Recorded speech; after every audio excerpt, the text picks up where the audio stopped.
大家好，我是 Happy 哥，今天是2023年3月24号因为最近遇到的类似的问题会比较多，所以说专门出一期视频跟大家去讲一下包括我们币圈比较常见的洗钱，对吧？然后银行卡被冻，还有交易所账户被冻结的这些问题，然后给大家稍微科普一下，规避一下一些没必要的风险和问题的一个解决的一个方案。我们稍微看一下，我刚才写了一个提纲，讲到洗钱的这一块的话，这里这个标题就不需要去看了，这个是写出来的，然后来看这里，什么是洗钱？洗钱是指在数字货币交易平台或者交易市场上通过虚构的交易或其他手段将非法资金或灰色资金转移成为合法资金的一种行为其实际上也就是那些不正当的一些资金然后通过一些手段把这个资金给它洗白掉然后就可以放在实体的应用场景中，或者说直接在币圈进行使用这些资金就包括那些项目被盗的一些资金交易所被盗的资金这个是属于币圈内部的这些黑色的一些手段，对吧？黑客的手段，还有一些的话，就比如说诈骗，还有电信网络诈骗之类的，这些都算是诈骗。赌博然后受贿像这一些都是一些现在抓的比较严的东西然后他们通过各种手段进行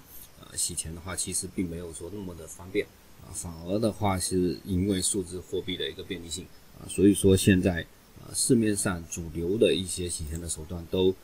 多多少少掺杂了一些数字货币在里面。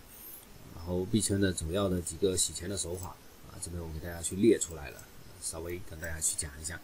混币器的话具体的是哪个混币器或者说那些我就不去细说因为这些东西不太方便讲跟大家讲一下基本的机制，就是通过混币器然后我们把币或者说他们那些洗钱的人把币转移到混币器里面去然后混币器它是有一部分是脏钱，然后一部分是其他的人的钱换进去打散了之后再转移到其他的一个指定的地址去，比如说我转10个大饼进去它可能分成 0.1 个然后1点多个像这样子打散了之后再转移到你指定的其他地址里面去就造成因为跟大家一起去转账的在链上面记录的数据，你不知道他这笔钱到底是转到哪个账户是属于干净的或者说不干净的，因为里面有干净的钱也有不干净的钱打散了之后，这就让追踪方产生了一定的一个门槛，或者说是相对来说比较不好追踪的一个点。然后还有就是链上的一个匿名转账，它跟混币器的原理其实是大同小异的包括现在市面上的一些匿名币，对吧它是有转账机制的虽然说规则有很多种吧，但大体上就是把你的资金转向给它隐藏掉通过各种各样的手段通常通过的手段就是一个是链上不可查吧，对吧给它隐藏起来，还有一种的话就是即便是你可查，但是你不确定它是不是就是这一笔的交易给它混乱掉了。还有一种就是跨链了跨链的话，因为我们查询一条区块链的话它的一个交易是在链内的，比如说这个账户转到另一个账户去，对吧？那跨链它不一样，跨链的话是比如说我在以太链上我转到这个账户去之后我收到的钱比如说是在BSC 链上面的BSC 链上面的其他的地址就给我转了，那从而切断了这部分地址的一个来源当然这个也是可查的，就是相对来说会更难一点了，对吧人家大数据监测的话会监测到我这笔转账然后通过转移到跨链的其中某个地址，那跨链池里面又通过另外一条链转到这个地址上面去，那这其实也是有一定的风险的但是就洗钱的一个步骤吧，它也是必须要经历的虽然说是可能被查到，但是也有可能查不到就这样。然后还有一个就是原子交换，原子交换其实原理也是大同小异，那它这一点的话，原子交换是什么东西你本来是转移到指定的一个地址，对吧？就我们说跨链是转移到指定地址换到另一个链去，然后另一个链的池子的地址再给相对应的用户打币原子交换就不是了，原子交换我们可以简单的理解为是一个 C2C 的一个行为，用户对用户之间的一个交换，我们可以这么去理解。当然，你如果说是用户作为提供流动性的一方的话，那另外的去说，但是整体的基本逻辑是这样子的，就比如说我有大饼，对吧？我要换成辣条，我可以通过交易所进行交易，当然也有可能是经过原子交换的。原子交换就是它生成一个订单簿，然后呢，我把我的大饼转移到它的一个用户的一个大饼的一个地址上面去，然后它刚好是有辣条要卖，那辣条就转移到我的地址上面去，但是因为辣条跟大饼是不属于同一个地址和同一条链上面的，它已经是区分开了，在网络上匿名的一个状态下，我根本不知道我的钱是转给谁的，谁的钱转给我，我也是不知道的，从而从这个方式上面去阻断资金的一个来源。那既然资金来源已经阻断掉，那你就不能说这钱是黑钱了，对吧？至少来说的话，在币圈是这个样子。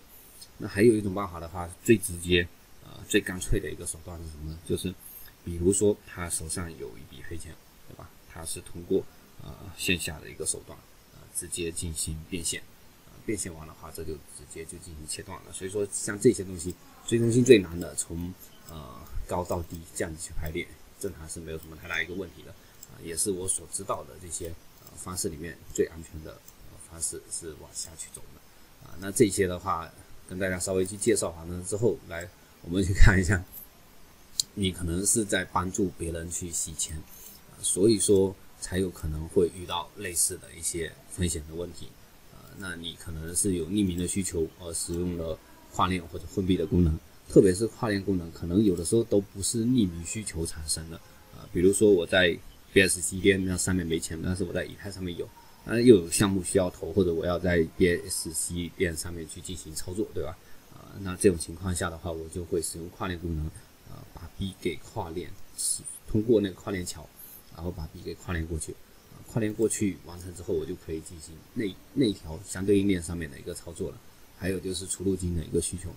出入金需求的话，跟这边的直接切断有一定的关联。就他们那些不干净的钱，比如说我要出金了之后，我的 U 转给对应的对方，对吧 ？OTC 转给对方，对方把钱转给我，那这部分钱可能是属于非法的或者不干净的一些钱，那转移进来了之后，因为到我的卡里面了，那我是属于流通方，对吧？这样子的话，就人家如果查一整条线查下来的话，钱最后转到我这里，那我这个卡就有可能被冻结掉。然后还有一些诱惑增值的换油项目，那这个比较常见的是在波产链上面的，现在的话在币安链上面也有，就是你把钱打到这个地址去，然后它返回你的时候多返 5%，其实诱惑非常的大，那这种情况的话，你可以去想他为什么要这么做就是因为他那些钱不干净，但你的钱是干净的，你的钱转进去之后，他把不干净的多拿一点给你，作为他洗干净钱的一个手续费的一个代价。然后还有一个的话就是跨链交易需求这我刚才已经讲过了。然后跨链池的收益项目之类的，这个也很好理解你可能不需要跨链了，但是你在2个链上面你都有资金，在别人需要跨链的时候，你把资金冲入资金池，人家使用这笔资金进行跨链的话，你就可以获得一部分的一个收益。那你为了获得这部分的收益去进行跨链充值，那就有可能变相的去帮助别人进行洗钱了，对吧？还有就是对原子交易的这块的一个需求，那这块需求的话，其实是可以在交易所或者一些去中心化的交易所上面得到一个解决但我其实也是有尝试过原子交换的一些币有的时候我是不想让我自己的资金被别人知道掉，比如说这个账户我是有公开的公开了，但是有的账户我是没有公开，没有公开的话，转移充值之类的东西，账户之间会形成关联有可能会被别人看到那这种情况下的话，我可能会用原子交易把这个币换成另外的一些币。这些基础的介绍完了，就给大家去说一下风险规避的这块。这个订阅的先给它点掉，这个是我的 Linktree， 大家如果说进去了，可以在右上角找到一个订阅的按钮，然后输入你的邮箱，这样子的话有一些新的更新和一些有用的资讯就可以及时推送给到你。风险规避这块就是交易所我们刚才说了，有可能会被冻卡，对吧？包括你如果说收到了黑钱或者说是黑币那这些币存入交易所的话，有可能你的账户就会被交易所进行一个冻结。然后还有的话就是我们看一下，从源头上面去避免被冻卡，一来就是减少收款的次数，收款会比较重要的，因为你钱本身是干净的话，你去拿去平台上面去买优，对吧？那这种情况下的话，你是把钱付出去，那付出去的话相对来说会安全一点，因为我钱本身是干净的。那如果说是收钱的话，那这个就比较麻烦了，有可能就收到比较不干净的钱从源头上最好的解决方案当然是少收钱了你实在要收的时候收一下，就比如说你要出金之类的东西拿去出一下，要不然正常情况下是建议去少收这一点的话，我是有见到之前有一些粉丝我一直以为视频做的也比较详细了，应该是没有出现这样的一个情况，但是真正聊下来的时候会发现有不少粉丝他们会直接以出入金的方式去购买大饼就是我今天要买大饼，我觉得它价格低了，那我就入金直接进行购买，就 OTC 上面直接购买大饼然后买完了之后，我觉得它今天价格高了，我直接 OTC 再把它出掉，再换成现金。我觉得现金最安全，所以说我一直把现金保存在手上然后如果说有上涨空间的话，我直接用 OTC 方式进行做这一来的话就是它的差价其实很不合算因为 OTC 的买卖是有一定的价差的你如果说只是单笔进行交易的话，这个比手续费那是多了太多了。然后还有一个的话就是资金安全的一方面的问题，你的资金不断的在法币跟那个数字货币之间进出收到黑钱的概率是大大增加的，对吧？还有一块的话就是从本身的渠道上面，那你选择的话正常选择一些优质的 OTC 的商家相对来说会好一点，因为人家存活的比较久了，那这方面门清他是可能资金之类的会进行比较严格的监控以防止收到黑钱。那他的钱的话既然他能活得那么久，说明他收到黑钱的概率相对来说就比较小，对吧？所以说我们可以去选择一些优质的 OTC 商家进行长期的一个合作或者说交易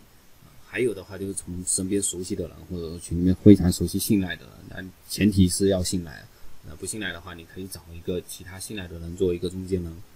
进行兑换一下这样子的话也是可以的相对来说就会比较容易去规避这些问题。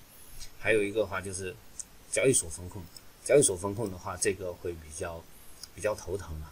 一般情况下它是不会风控的，但是也有人被交易所风控了，然后账号暂时冻结掉冻结完成之后，它其实会要求你提供资金证明之类七七八八的，在很多时候其实我们是没办法提供详细的资金证明的，那在这时候的话被冻掉了，它就变得非常的棘手那从渠道上面的话，你使用干净的资金或者数字货币进行入金或者说充值的操作，那这样子的话正常情况下是没什么太大的一个问题的至少我个人现在在群里面的话是有人有这样的问题拿过来问我，然后也需要帮忙解决但是我个人上面的话是没有出现过这样子的一个问题。然后源头上面，那我们看一下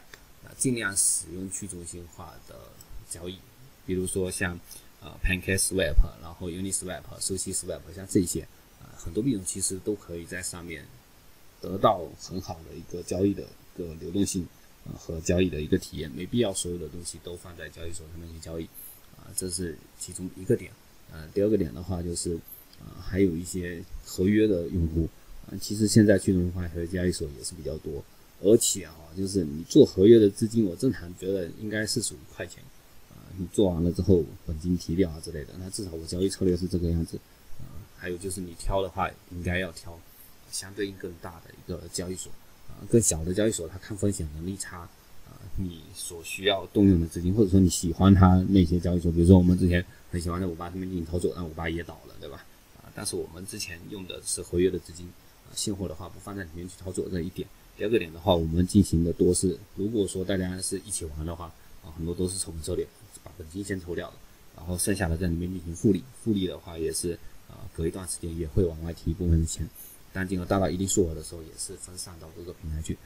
分散各个平台去不是说没有动产风险，只是说即便是一家被动了它不会把你所有的资金都给冻结掉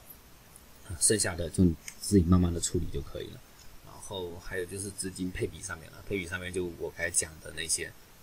交易所资金更多的是短期的一个流动性资金。然后再说到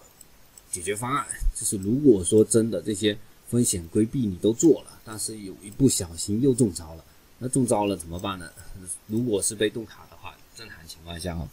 你可以打电话到相应的银行里面去问他这笔资金是怎么回事，因为冻结的话通常会有一个冻结期这时候只是被怀疑这笔资金可能是用作非法用途，或者说是是属于黑钱流进了你的一个账户里面去那在这种情况下的话，他们到了冻结期结束的时候通常情况下这笔钱就可以动用了。然后如果说你不放心的话，你可以打电话到银行去再具体的去问一下是怎么回事被冻掉了。一般银行话务员有的会告诉你，但有的不会告诉你。你可以尝试性的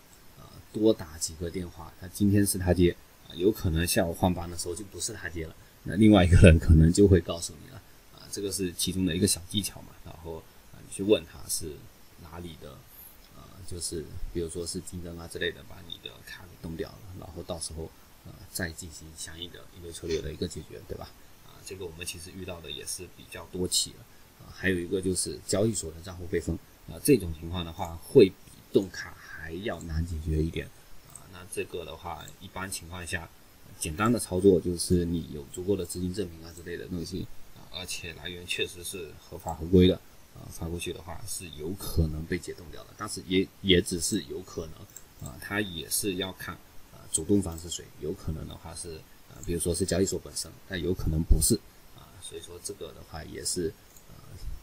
你要具体的情况然后进行具体的分析跟操作。那这里的话就不再去细讲因为有一些东西不太方便讲那整体的一个流程就跟大家讲到这边，有什么大家有问题的话可以在频道下方留言，或者说是加入相应的一个社群到时候大家在上面进行讨论那就讲到这里，然后随手点赞养成好习惯，谢谢大家。